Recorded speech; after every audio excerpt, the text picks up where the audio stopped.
Welcome to the Social Bee podcast with your host, Louise Brogan. Every week, Louise will be bringing you a podcast all about women entrepreneurs, talking about their challenges, their goals, and inspiring you to either start your own business or grow the business you have. Visit www.socialbeeni.com to join our community and pick up some lovely freebies to start marketing your business online today.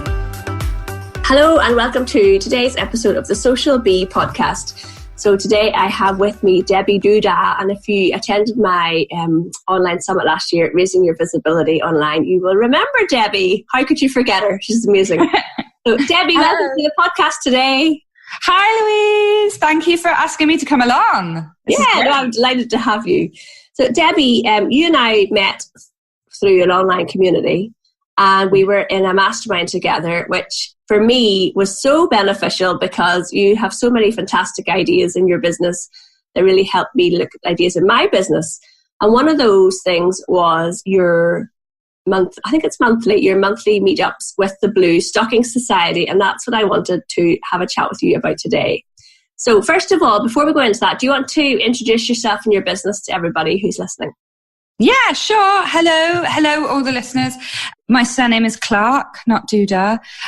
So I'm Debbie Clark. I run a business called Debbie Dooodah with 3 O's, and I'm a coach. I work one-to-one with women in business, helping them feel confident marketing themselves online. I also podcast as well at The Women Who Create.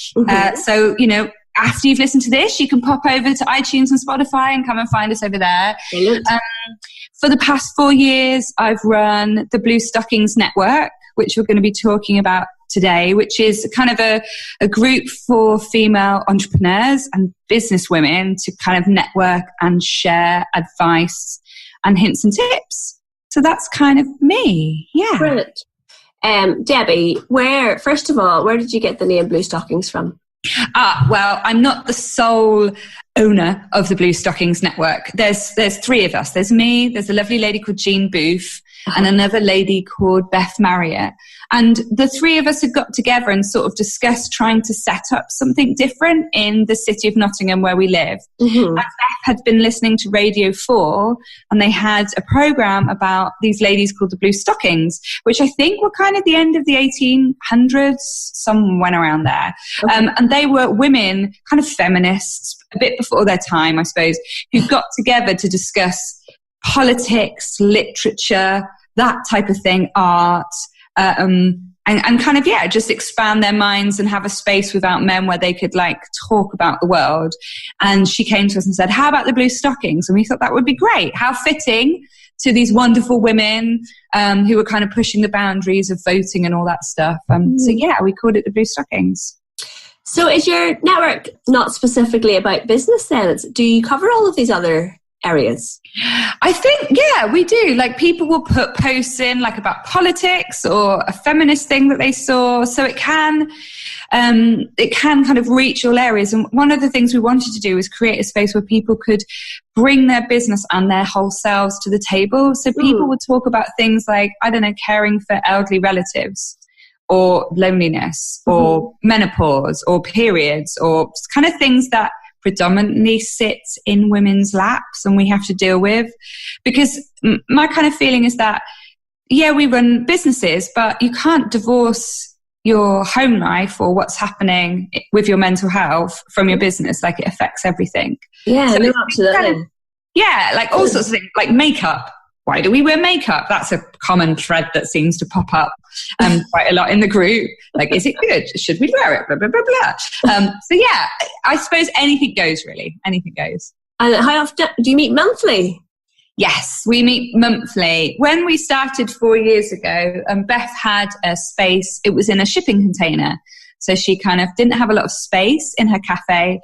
So she did some creative thinking and bought a shipping container. And we could only fit kind of 17 women in there. And we used to meet every once a month in the evening and drink wine and eat lovely food. But as the network's grown, we now meet for brunch, and it's a lot more civilized and no alcohol is involved. And you're not in a shipping container? We're not in a shipping container. No, we're in the centre of town now. Like Beth, Jean, who run the Blue Stockings, and another lady set up a co-working kind of cafe space in the centre of town. So we've moved there. And how many people would come every month? I think we could probably 40 is the most.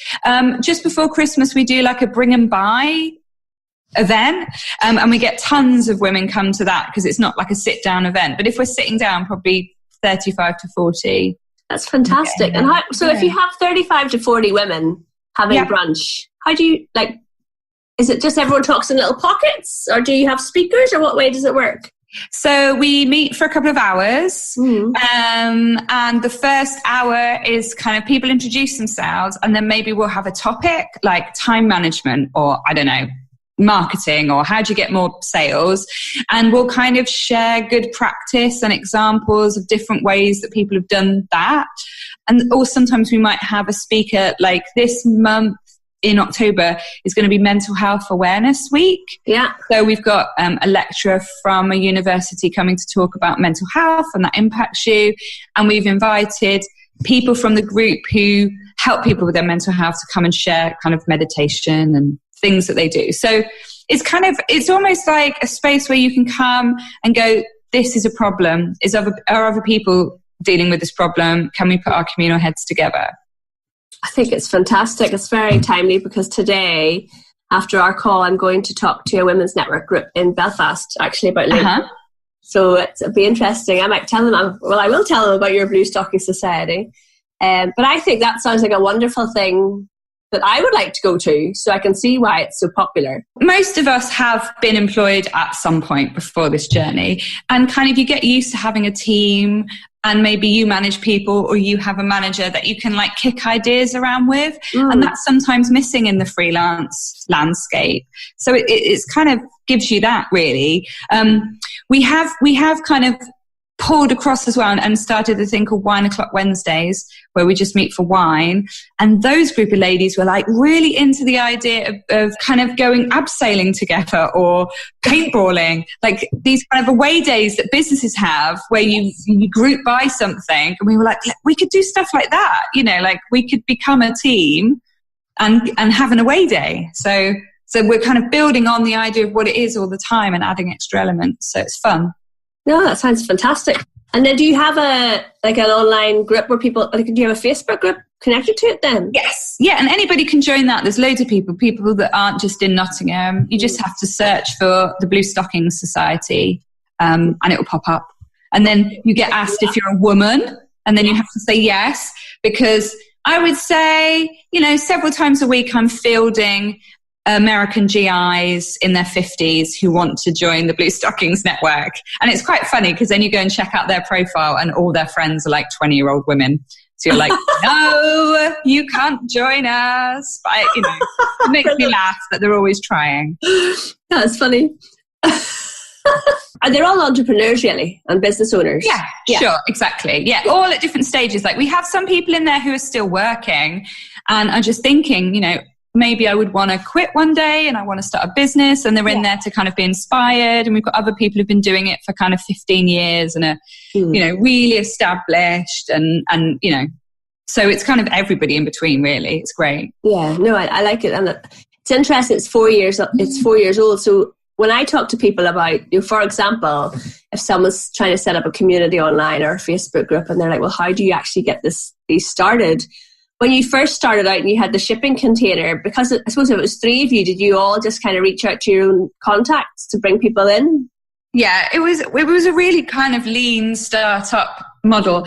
So we didn't kind of spend any money, and we just said, hey, we want to come together. We're going to have nice food and wine. It's 25 quid. And yeah, we just invited people that we knew, and it just has grown from there really. But I think there was definitely a need because networking in this city, in Nottingham, was a bit pale male and stale. Like I kind of didn't want to hang out in these places. Like it was just people trying to give me their business card.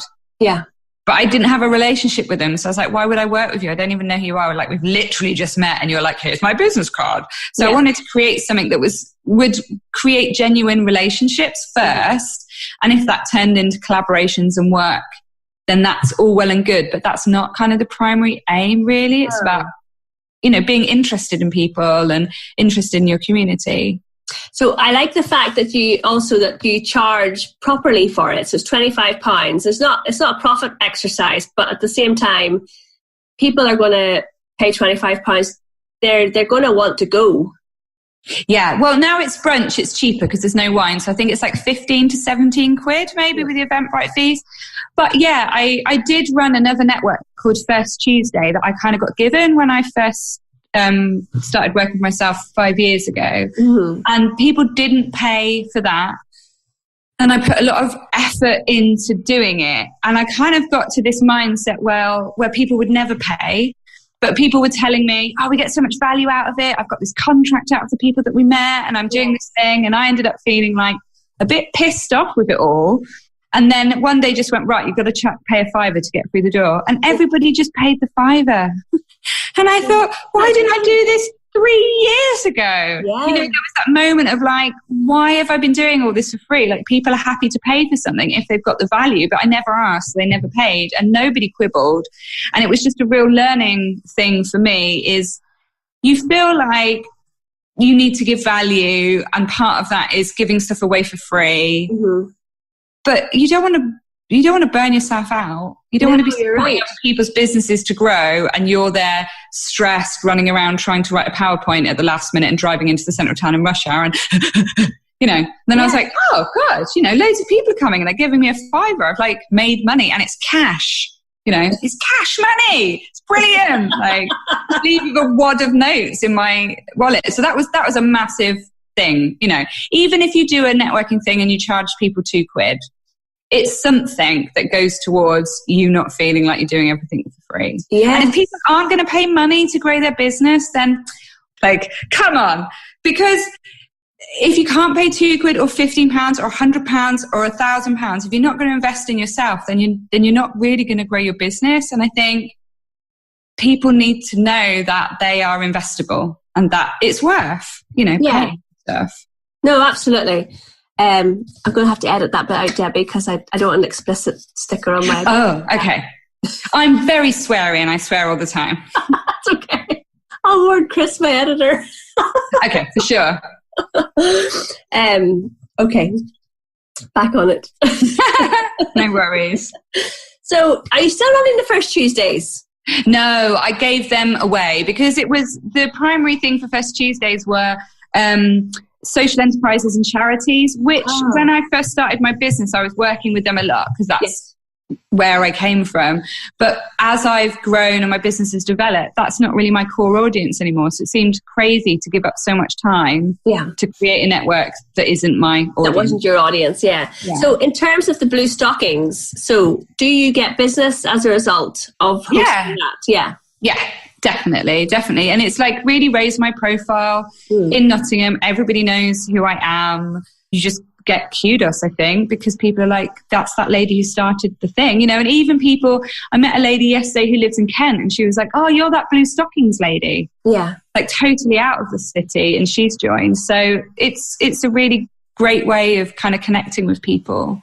Absolutely. Yeah, I think this is really, I suppose, what I'm getting to, and this is where I think it's really a good topic for the podcast, is that having live events can really help grow your business. Yeah, because we're all on social media, but if you can meet people face to face, that's where you really start to develop relationships and kind of cement things. And sometimes you can't because people are like, there's distances and people are like in other countries. Yeah. But if you can kind of develop and grow a network around you, that will help you and your business to grow, and it gives you support as well. Yes, no, absolutely. So tomorrow, by the time this airs, I will have hopefully successfully run my first LinkedIn makeover evening. And there's 20 women coming along to that, and I've already, in my mind, I'm already connecting people with other people who are coming to it, who I know will get business out of each other. Right. And it's not the same as being inside a Facebook group or being in a Twitter chat. So actually introducing people to each other, and even me kind of leading them by the hand and saying, well, I think actually you would really benefit from knowing this person. It's just a hugely different method for growing your business. And then you're a connector, aren't you? Like, you're starting to use these networks that you've built up over years and the people that you know to help other people in their business to grow. And people, you're just going to do that naturally for free anyway.